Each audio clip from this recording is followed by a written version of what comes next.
Have you ever found yourself stopping mid-sentence, wondering if you make a mistake or do a mistake? It's one of the most common mix-ups in English, and hey, it trips up pretty much everyone.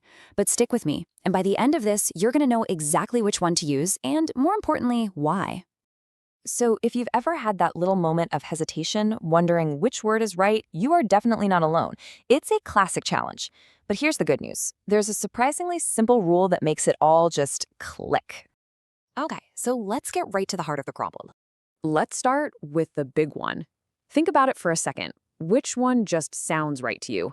Do you make a mistake or do you do a mistake? It's in these exact kinds of everyday phrases where all the confusion starts. And if you aren't 100% certain, then you are in exactly the right place. We are about to break this down, so you'll never have to second guess it again. All right, let's dive in. See, it all comes down to one simple basic rule that really separates these two verbs. Once you get this, everything else is going to start to fall into place. And here it is. This is the core difference. On the left, we use make when we're creating or producing something. The focus is on the result, a new thing that exists because of what you did. But on the right, we use do for actions and tasks. Here, the focus is all on the process of the activity itself, not what it creates. Result versus process. That's the key right there. So, with that rule in our back pocket, let's see make in action.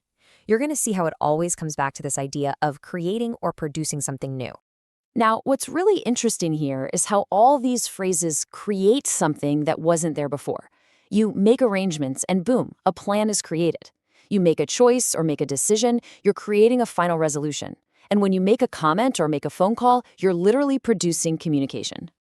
And the pattern just keeps going here. You produce an effort, you invent an excuse, you create friendships, you bring an improvement or progress into existence. And, yep, here it is, the answer to our first question, you create a mistake. That mistake literally did not exist until you made it. See how that works? It's all about the result. Perfect. Okay, let's switch gears over to do and see how our rule holds up. Now remember, do is all about the process, the action, the task, the job at hand. Take a look at these. They're all about activities and responsibilities, right? You perform a task, like doing your homework or doing the ironing.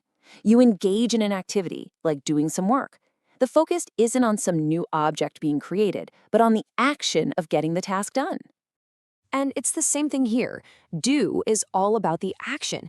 You perform an experiment. You complete exercises. You perform a favor for someone. Even doing damage or doing harm is about the action of causing it. And when you do your hair, you're performing the task of styling it. It's all about the process. Okay, so we've seen the rule, we've looked at a ton of examples. But the big question is, how do you actually remember all of this? Well, there's a much better way than just trying to memorize a super long list. And this right here is the real secret. Instead of just memorizing, start looking for patterns. This is way more effective for remembering these collocations, which is just a fancy term for words that naturally go together. The trick is to group them.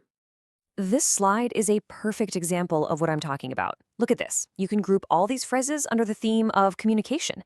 You make a comment, you make a contribution, you make an excuse, you make a phone call. They all fit together logically. Finding these little families of phrases makes learning them so much easier. So let's end with a final pop quiz. You know the rule, make is for creating something new, and do is for performing a task. So with that in mind, is homework something you create, or is it a task you complete? I bet you know the answer now. You've totally got this. Thanks for tuning in.